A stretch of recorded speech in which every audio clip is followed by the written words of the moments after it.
ഒന്നാമതേ ഒരു അപഖ്യാതിയുണ്ട് MBBS-കാർ ഭയങ്കര സീരിയസ് ആളുകളാണെന്ന്. കാരണം നമ്മൾ ഈ ഇൻസ്റ്റഗ്രാം റീലിലൊക്കെ ഉണ്ടല്ലോ, റാൻഡമായിട്ട് ആളുകളുടെ അടുക്ക ചെന്നിട്ട് അവർക്ക് ആരെ ഡേറ്റ് ചെയ്യാൻ താല്പര്യമില്ല എന്ന് ചോദിക്കുമ്പോൾ അവർ പെട്ടെന്ന് പറയും, ഒറ്റവാക്കി പറയും ഡോക്ടേഴ്സ് എന്ന്. കാരണം അവർ പറയുന്നത് നമ്മൾ ഭയങ്കര സീരിയസ് ആണ് എന്നൊക്കെയാണ്. വെളിയിലുള്ളവർക്ക് അങ്ങനെ തോന്നിയേക്കാം, അത് വെറും ഒരു തോന്നൽ മാത്രമാണ്. നമ്മൾ പക്ഷേ ഇതേ സമയമൊക്കെ ആയപ്പോൾ എനിക്ക് കുറച്ച് കൊച്ചുങ്ങൾ മെസ്സേജ് അയച്ചിട്ടുണ്ടായിരുന്നു, ചേച്ചി എനിക്ക് വരയ്ക്കാൻ അറിഞ്ഞുകൂടാ, ചേച്ചി എനിക്ക് ബ്ലഡ് കണ്ടാൽ പേടിയാണ്, അങ്ങനെയൊക്കെ. ഹലോ ഗായ്സ്, അപ്പോൾ എല്ലാവരും എന്ത് പറയുന്നു? അപ്പോൾ നമ്മളുടെ ഇന്നത്തെ വീഡിയോയിൽ നമ്മൾ MBBS-നെ പറ്റിയിട്ടാണ് കേട്ടോ പറയുന്നത്. MBBS-നെ പറ്റി പറയാൻ പറ്റിയ കോസ്റ്റ്യൂം എന്ന് നിങ്ങൾ വിചാരിക്കരുത്. ഇന്ന് സൺഡേ ആണ് കേട്ടോ. അപ്പോൾ നമ്മളിങ്ങനെ വെളിയിലോട്ടൊക്കെ പോകാനുള്ളൊരു പ്രിപ്പറേഷനിലാണ്. അപ്പോൾ അതെല്ലാം ഞാൻ വീഡിയോയിൽ ഇൻക്ലൂഡ് ചെയ്യാം. നമുക്ക് എത്ര ദിവസം അവധി കിട്ടും, എങ്ങനെയൊക്കെയാണ് നമ്മളുടെ അവധികൾ, എങ്ങനെയൊക്കെയാണ് കോഴ്സ്, എത്ര സബ്ജക്റ്റ് ഉണ്ട്, ഫസ്റ്റ് ഇയറിൽ എത്ര സബ്ജക്റ്റ് ഉണ്ട്, സെക്കൻഡ് ഇയറിൽ എത്ര സബ്ജക്റ്റ് ഉണ്ട്. അപ്പോൾ നമ്മൾ ഇന്നെല്ലാം ഈ വീഡിയോയിൽ കവർ ചെയ്യും കേട്ടോ. കാരണം ഞാനെന്ന് പറയുന്ന ആൾ ഇതൊന്നും അറിയാതെയാണ് ഇങ്ങോട്ട് വന്നത്. ഡോക്ടർ ആവാൻ ഇഷ്ടമായിരുന്നു, അത്രേ ഉണ്ടായിരുന്നുള്ളൂ. കണ്ടോ ഇതൊക്കെ എന്തൊക്കെ ഇവിടെ അലൗഡാണ്, എന്തൊക്കെ ഇവിടെ അലൗഡ് അല്ല, അപ്പോൾ അതെല്ലാം നമ്മൾ പറയുന്നതായിരിക്കും. ഇങ്ങനെ കാണിച്ച നഖമാണ് കേട്ടോ. അപ്പോൾ എൻ്റെ പേര് ശില്പ, ഞാൻ ശ്രീനാരായണ മെഡിക്കൽ കോളേജിൽ ഒരു ഫൈനൽ ഇയർ MBBS സ്റ്റുഡൻ്റ് ആണേ.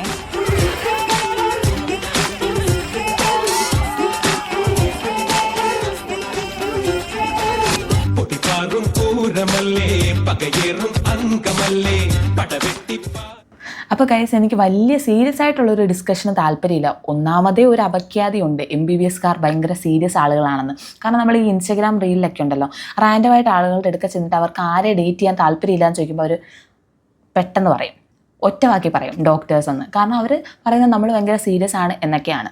വെളിയിലുള്ളവർക്ക് അങ്ങനെ തോന്നിയേക്കാം, അത് വെറും ഒരു തോന്നൽ മാത്രമാണ്. നമ്മൾ ശരിക്കും പറഞ്ഞു കഴിഞ്ഞാൽ അത്യാവശ്യം നല്ല കൂളായിട്ടുള്ള ആളുകളാണ്. എക്സാമിൻ്റെ സമയത്ത് സ്ട്രെസ് ഉണ്ട്, അത്യാവശ്യം പഠിക്കാനും ഉണ്ട് കേട്ടോ. MBBS-കാർ പഠിപ്പികളാണ് എന്നൊരു ഇതുണ്ട്. അത് ശരിക്കും പറഞ്ഞു കഴിഞ്ഞാൽ പഠിക്കാതെ ഇവിടെ നിലനിൽക്കാൻ പറ്റത്തില്ലടാ. പഠിച്ചാൽ തന്നെ പൊട്ടും, പിന്നെ പഠിക്കാതിരിക്കുമ്പോഴത്തെ കാര്യം പറയണ്ടല്ലോ. അപ്പോൾ നമുക്കിപ്പം 100 മാർക്സിലാണ് എക്സാം എന്നുണ്ടെങ്കിൽ 50 മാർക്സാണ് പാസ് മാർക്ക്. ആ 50 മാർക്സ് കിട്ടണം എന്നുണ്ടെങ്കിൽ നിങ്ങളിപ്പോൾ നീറ്റിന് പഠിക്കുന്നതിൻ്റെ 10x നമ്മൾ പഠിക്കേണ്ടി വരും കേട്ടോ. എന്നാലേ നമുക്ക് ശരിക്കും പറഞ്ഞു കഴിഞ്ഞാൽ യൂണിവേഴ്സിറ്റി ക്വസ്റ്റ്യൻസ് തന്നെ കവർ ചെയ്തിട്ട് എക്സാമിന് പോകാനായിട്ട് പറ്റത്തില്ല ചിലപ്പോഴൊക്കെ. അപ്പോൾ അതുകൊണ്ടാണ് നമ്മൾ പഠിപ്പികളാണ് എന്ന് പറയപ്പെടുന്നത്. അപ്പോൾ നമുക്ക് ഫസ്റ്റ് ഇയർ മുതൽ തുടങ്ങാം കേട്ടോ. ഫസ്റ്റ് ഇയറിൽ 3 സബ്ജക്റ്റാണുള്ളത്. അനാട്ടമി ഉണ്ട്, ഫിസിയോളജി ഉണ്ട്, ബയോകെമിസ്ട്രി ഉണ്ട്. അപ്പോൾ നമ്മളുടെ ക്ലാസ് നടക്കുന്നത് ലെക്ചർ ഹോളിലാണ്. ഇപ്പോൾ സാധാ ഒരു ക്ലാസ് റൂമും ലെക്ചർ ഹോളും തമ്മിലുള്ളൊരു വ്യത്യാസം എന്ന് വെച്ച് കഴിഞ്ഞാൽ, ഇപ്പോൾ നമുക്കൊരു ക്ലാസ്സിൽ മാക്സിമം പോയി കഴിഞ്ഞാൽ ഒരു 60 സ്റ്റുഡൻസ് അല്ലെങ്കിൽ ഒരു 70 സ്റ്റുഡൻസ് ആണ് മാക്സിമം വരുന്നത് സ്കൂൾ ടൈമിലൊക്കെ. ഞാൻ പഠിച്ച സ്കൂളിൽ 75 ഉണ്ടായിരുന്നു കേട്ടോ. ഇപ്പോൾ നിങ്ങൾ പഠിച്ച സ്കൂളിൽ 40 ഒക്കെ ഉണ്ടെങ്കിൽ നിങ്ങൾ പറയരുത്. ഞാൻ വിമലഹൃദയത്തിലാണ് പഠിച്ചത്, അവിടെ 70 ഉണ്ടായിരുന്നു. ഓരോ ക്ലാസ്സിലും 70 സ്റ്റുഡൻസ് ഉണ്ടായിരുന്നു. അപ്പോൾ നമുക്ക് അന്നേരം തന്നെയും ടീച്ചേഴ്സ് പഠിപ്പിക്കുന്നത് കേൾക്കാനൊക്കെ ബുദ്ധിമുട്ട് വരും. നമ്മളുടെ ക്ലാസ്സിലെ ടീച്ചേഴ്സ് മൈക്കൊക്കെ ഉപയോഗിച്ച് പഠിപ്പിക്കുമായിരുന്നു കേട്ടോ, 11ലും 12ലും ഒക്കെ. അപ്പം ലെക്ചർ ഹോളിലും നമ്മൾ മൈക്ക് ഉപയോഗിച്ചിട്ട് തന്നെയാണ് പഠിപ്പിക്കുന്നത്. പക്ഷേ ലെക്ചർ ഹോളിൽ ഒരു സ്ട്രെങ്ത് എന്ന് പറയുന്നത് 150 ഒക്കെ ആയിരിക്കും. ഞങ്ങളുടെ കോളേജിലെ സ്ട്രെങ്ത് 150 ആണ്. കോഴിക്കോട് ഗവൺമെൻറ് മെഡിക്കൽ കോളേജിലും ട്രിവാൻഡ്രം മെഡിക്കൽ കോളേജിലും ഒക്കെ സ്ട്രെങ്ത് എന്ന് പറയുന്നത് എത്രയാണ്, 250 ആണ്. അപ്പോൾ ഇതൊരു ലെക്ചർ ഹോൾ എന്ന് പറയുമ്പോൾ ഒരു തിയേറ്റർ സെറ്റപ്പാണ്. നമ്മൾ സിനിമ തിയേറ്റർ അല്ലേ, സിനിമ തിയേറ്ററിൻ്റെ ഒരു സെറ്റപ്പാണ്. അപ്പോൾ ഇങ്ങനെ മുകളിലായിട്ടായിരിക്കും സീറ്റ്. നിങ്ങൾക്ക് ഞാൻ പറ്റുവാണെങ്കിൽ സൈഡിലൊരു ഫോട്ടോ കാണിച്ചേക്കാം, അല്ലെങ്കിൽ നിങ്ങൾ എൻ്റെ വ്ളോഗ്സ് എടുത്ത് നോക്കിയാൽ മതി. എൻ്റെ ഓരോ ഡേ ഇൻ മൈ ലൈഫൊക്കെ ഉണ്ടല്ലോ, അതിനകത്തിൽ ഞങ്ങളുടെ ലെക്ചർ ഹോള് കാണിക്കുന്നുണ്ട്. അപ്പോൾ അതാണ് ലെക്ചർ ഹോള്. നമുക്ക് അവിടെ വെച്ചിട്ടായിരിക്കും ക്ലാസ് നടക്കുന്നത്. അപ്പോൾ അനാട്ടമി ആണെങ്കിലും ഫിസിയോളജി ആണെങ്കിലും ബയോകെമിസ്ട്രി ആണെങ്കിലും നമുക്ക് ലാബ് ഉണ്ട് കേട്ടോ. അപ്പോൾ ചിലപ്പോൾ ഡേ ടൈമിൽ ചില കോളേജുകളിൽ ഇപ്പോൾ 8 to 4 ആണ്, 8 to 4 ആണ് നമ്മളുടെ ക്ലാസ് വരുന്നത് കേട്ടോ. അപ്പോൾ ഈ 8 to 12 വരെ നമുക്ക് ചിലപ്പോൾ തിയറി ക്ലാസ് ആയിരിക്കും ചില കോളേജുകളിൽ രാവിലെ ഒരു 8 to 9 ഒരു അവർ കഴിയുമ്പം പിന്നെ ലാബിലേക്ക് കൊണ്ടുപോകുന്ന രീതികളുണ്ട്. അപ്പോൾ ഞാൻ എന്തായാലും എൻ്റെത് വെച്ചിട്ട് പറയാം. ഞങ്ങളുടെ കോളേജിലെന്ന് പറയുമ്പോഴത്തേക്കും നമുക്ക് 8 to 9 ഫസ്റ്റ് ഇയറിൽ ഇപ്പോൾ ഒരു പീരീഡ് ഉണ്ട്, അത് ചിലപ്പോൾ അനാട്ടമി ആയിരിക്കും. അത് കഴിഞ്ഞിട്ട് 9 to 10 അടുത്ത പീരീഡ്, അത് ചിലപ്പോൾ ഫിസിയോളജിയോ ബയോകെമിസ്ട്രിയോ ഒക്കെ ആയിരിക്കും. അത് കഴിഞ്ഞിട്ട് നമുക്ക് 10 to 12 ലാബാണ്. 10 to 12 അല്ല, 10 to 1 നമുക്ക് ലാബാണ്. ലാബ് എന്ന് പറയുന്നത് ലാബല്ല, ഡിസെക്ഷൻ ഹോളാണ്. അനാട്ടമിയുടെ ഡിസെക്ഷൻ ഹോളിൽ നമ്മൾ ഡിസെക്റ്റ് ചെയ്ത് പഠിക്കും. അപ്പോൾ അനാട്ടമി എന്ന് പറയുമ്പോഴത്തേക്ക് നിങ്ങൾക്കറിയാലോ നമ്മൾ എന്തുവാ ഡിസെക്റ്റ് ചെയ്യുന്നതെന്ന് വെച്ച് കഴിഞ്ഞാൽ, നിങ്ങളുടെ ലാംഗ്വേജിൽ പറയുവാണെങ്കിൽ ഡെഡ് ബോഡീസ് ആണ് നമ്മൾ ഡിസെക്റ്റ് ചെയ്യുന്നത്. നമ്മളുടെ ലാംഗ്വേജിൽ പറയുവാണെങ്കിൽ നമ്മൾ കെഡാവറാണ് ഡിസെക്റ്റ് ചെയ്യുന്നത്. അപ്പോൾ ഈ ഡെഡ് ബോഡീസിൽ നമ്മൾ ആർട്ടറീസും വെയിൻസും ഇൻറ്റേർണൽ ഓർഗൻസും എല്ലാം ഡിസെക്റ്റ് ചെയ്ത് പഠിക്കും. അപ്പോൾ ഈ പരിപാടി നടക്കുന്നത് 10 to 1 ആണ് കേട്ടോ. നമ്മൾ ഡിസെക്ഷൻ ഹോളിലായിരിക്കും, നമ്മൾ ഗ്ലൗസ് ഒക്കെ ഇട്ടിട്ട് സ്കാൽപ്പിലൊക്കെ പിടിച്ചിട്ട് നമ്മൾ ഡിസെക്റ്റ് ഒക്കെ ചെയ്ത് പഠിക്കും. അപ്പോൾ അത് കഴിഞ്ഞിട്ട് നിങ്ങൾക്ക് 1 to 2 ലഞ്ച് ബ്രേക്ക് ആണ്. അത് കഴിഞ്ഞ് 2 to 4 നിങ്ങൾക്ക് ഒന്നുകിൽ അനാട്ടമി ലാബായിരിക്കും, അല്ലെങ്കിൽ ഫിസിയോളജി ലാബായിരിക്കും, അല്ലെങ്കിൽ ബയോകെമിസ്ട്രി ലാബായിരിക്കും. ബയോകെമിസ്ട്രിയിൽ നമ്മൾ ബ്ലഡ് ടെസ്റ്റ് ചെയ്യാനും യൂറിൻ ടെസ്റ്റ് ചെയ്യാനും അങ്ങനത്തെ കാര്യങ്ങളൊക്കെ പഠിക്കും. ഫിസിയോളജി ലാബിൽ നമ്മൾ പ്രഷർ, BP എങ്ങനെയാണ് ചെക്ക് ചെയ്യുന്നത്, അങ്ങനത്തെ കാര്യങ്ങളൊക്കെ പഠിക്കും. പിന്നെ അടുത്ത കലാപരിപാടി എന്ന് പറയുന്നത് റെക്കോർഡാണ് കേട്ടോ. അനാറ്റമിക്കും ഉണ്ട്, ഫിസിയോളജിക്കും ഉണ്ട്, ബയോകെമിസ്ട്രിക്കും ഉണ്ട്. അനാറ്റമിക്ക് നമുക്ക് 2 റെക്കോർഡുണ്ട്, ഗ്രോസ് റെക്കോർഡും ഉണ്ട്, ഹിസ്റ്റോളജിയും ഉണ്ട്. സംഭവം ഫുള്ള് വരയ്ക്കുന്ന പരിപാടികളാണ് കേട്ടോ. അപ്പോൾ കഴിഞ്ഞ പ്രാവശ്യം ഇതേ സമയമൊക്കെ ആയപ്പോൾ എനിക്ക് കുറച്ച് കൊച്ചുങ്ങൾ മെസ്സേജ് അയച്ചിട്ടുണ്ടായിരുന്നു, ചേച്ചി എനിക്ക് വരയ്ക്കാൻ അറിഞ്ഞുകൂടാ, ചേച്ചി എനിക്ക് ബ്ലഡ് കണ്ടാൽ പേടിയാണ്, അങ്ങനെയൊക്കെ. അതിനൊക്കെയല്ലേ നമുക്ക് ഈ ഒരു 5.5 വർഷം, നിങ്ങൾ പതുക്കെയൊക്കെ പഠിച്ചെടുത്താൽ മതി. ഈ ആദ്യത്തെ വർഷം നമുക്ക് ആ ഒരു സ്കില്ലൊക്കെ വരും. എൻ്റെ ഒരു ഫ്രണ്ട് ഉണ്ട് സാൻഡ്ര, അവൾക്കാണ് ഒരു വരയിടാൻ പോലും അറിയത്തില്ലായിരുന്നു, ഇപ്പോൾ പ്രോ ആർട്ടിസ്റ്റാണ്. നമ്മൾ അതൊക്കെ പഠിക്കൂടാ. ഇപ്പോൾ ഈ ബ്ലഡ് കണ്ടാൽ പേടി, എനിക്ക് ആദ്യം നമ്മളുടെ കയ്യിൽ നിന്ന് ബ്ലഡ് കുത്തിയിട്ട് വേണമായിരുന്നു നമ്മൾ ഓരോ ടെസ്റ്റൊക്കെ ചെയ്യാനായിട്ട്. അപ്പോൾ എനിക്ക് ഭയങ്കര പേടിയായിരുന്നു, എനിക്ക് കുത്താനായിട്ട് ഭയങ്കര പേടിയാണ്. എന്ന് വെച്ചാൽ ഈ എന്തോ ഒരു പേടിയാണ്. പിന്നെ എനിക്ക് സിജോ, എൻ്റെ അടുത്ത റോൾ നമ്പർ, ഞാൻ 116 ആണ്, അവൻ 115 ആണ്, അവനാണ് എനിക്ക് കുത്തിത്തരുന്നത്. ശരിക്കും പറഞ്ഞു കഴിഞ്ഞാൽ നമ്മളുടെ എക്സാമിൻ്റെ സമയത്താണ് സത്യം പറഞ്ഞു കഴിഞ്ഞാൽ ഞാൻ ആദ്യമായിട്ട് എൻ്റെ കൈ കൊണ്ട് കുത്തിയത്. അതെന്ന് വെച്ച് കഴിഞ്ഞാൽ അത് നമ്മൾ കുത്തി പോവടാ, അത്രയും പ്രഷറാണ്. കാരണം നമുക്ക് ഒരു 20 മിനിറ്റേ ഉള്ളൂ ആ ഒരു പ്രൊസീജിയർ ചെയ്യാൻ. അപ്പോൾ പിന്നെ നമ്മൾ വേറൊരാളെ കൊണ്ട് കുത്തിക്കുന്ന പരിപാടിയൊന്നും നടക്കില്ല. ഞാൻ തന്നെ ചന്നം പിന്നെ ഇട്ട് കുത്തുമായിരുന്നു. കാരണം ആദ്യം കുത്തിയത് ശരിയായില്ല, പിന്നെ രണ്ടാമത് കുത്തി, അങ്ങനെ 2-3 വട്ടം ഞാൻ കുത്തി. നമുക്ക് ആ ഒരു ധൈര്യമൊക്കെ അങ്ങ് വന്നോളൂ. നിങ്ങൾ അതൊന്നും ഇപ്പോൾ ടെൻഷൻ അടിക്കേണ്ട, അതിനാണല്ലോ നമുക്കിവിടെ സമയം ലാവിഷായിട്ട് കിടക്കുന്നത്. അപ്പം അങ്ങനെ. പിന്നെ ഫിസിയോളജിയുടെ റെക്കോർഡും ബയോകെമിസ്ട്രിയുടെ റെക്കോർഡും ബേസിക്കലി എഴുതക്കം സംഭവങ്ങളാണ്. പിന്നെ അവിടെ ഇവിടെ ഫിസിയോളജിക്ക് ചിലപ്പോൾ ഒരു 1-2 ഡയഗ്രാം വരച്ചാൽ മതി, അത് സീനില്ല. അനാട്ടമിയാണ് ശരിക്കും പറഞ്ഞു കഴിഞ്ഞാൽ നമ്മൾ ഫുള്ള് ഡയഗ്രത്തിൻ്റെ പരിപാടി. നമുക്ക് എക്സാമിൻ്റെ സമയത്തും ഇപ്പം ഏത് തിയറി ക്വസ്റ്റ്യൻ ചോദിച്ചു കഴിഞ്ഞാൽ നമ്മൾ അതിൻ്റെ ഒരു ബന്ധപ്പെട്ടൊരു ഡയഗ്രാം ഒക്കെ വരയ്ക്കണം.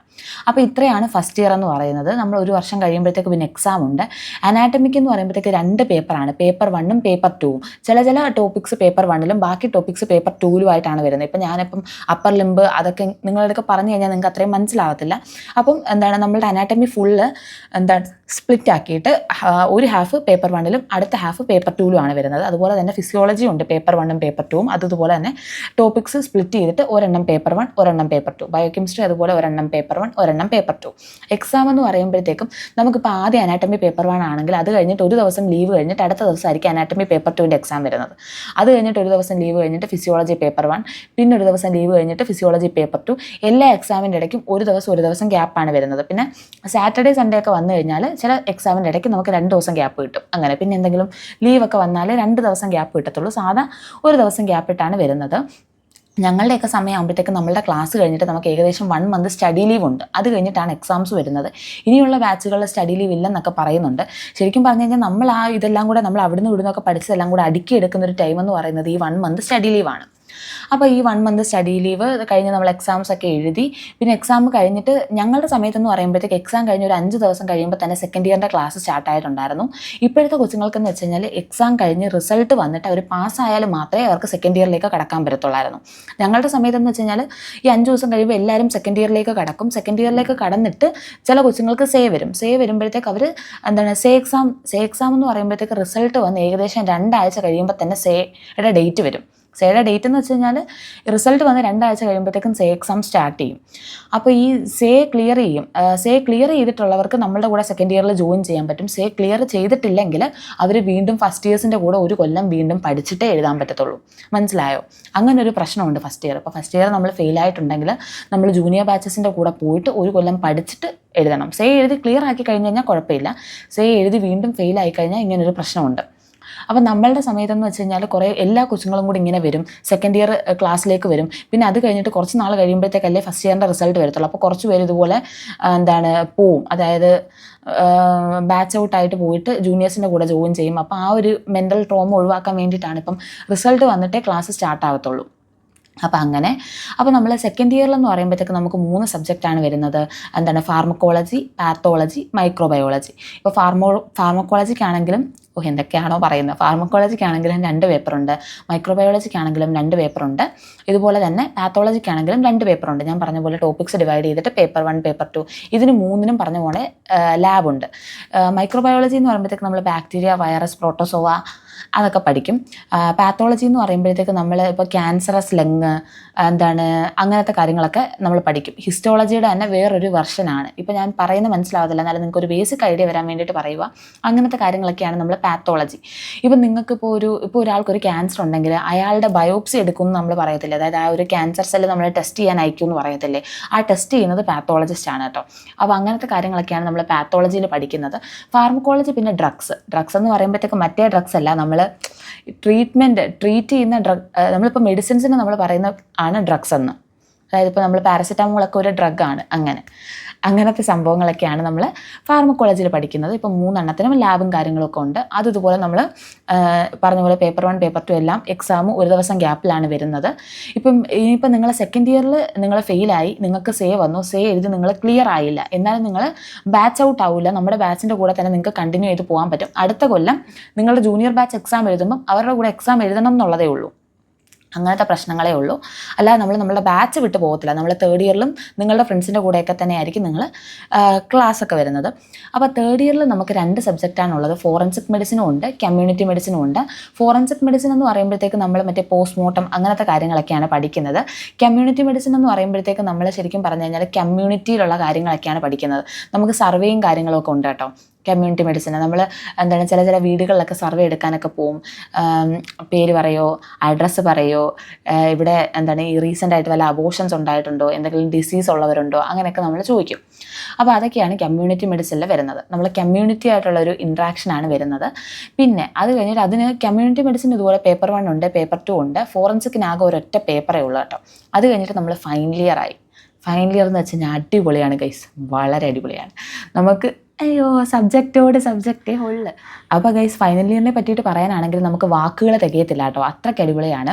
അപ്പോൾ ഫൈനൽ ഇയറിൽ നമുക്ക് ജനറൽ മെഡിസിൻ ഉണ്ട്, സർജറി ഉണ്ട്, OBG ഉണ്ട്, ഗൈനക് ഉണ്ട്, പിന്നെ പീഡിയാട്രിക്സ് ഉണ്ട്, ഓർത്തോ ഉണ്ട്, ഡെർമറ്റ് ഉണ്ട്, സൈക്യാട്രി ഉണ്ട്, പിന്നെ എന്തെങ്കിലും വിട്ടുപോയോ ഞാൻ? അപ്പോൾ സബ്ജക്റ്റിൻ്റെ ബഹളമാണ് കേട്ടോ. അപ്പോൾ ജനറൽ മെഡിസിനിൽ നമുക്ക് പേപ്പർ 1 പേപ്പർ 2 ഉണ്ട്. ജനറൽ സർജറിക്കകത്തിലും പേപ്പർ 1 പേപ്പർ 2 ഉണ്ട്. ഓർത്തോ ഒക്കെ സർജറിക്കകത്താണ് കേട്ടോ വരുന്നത്.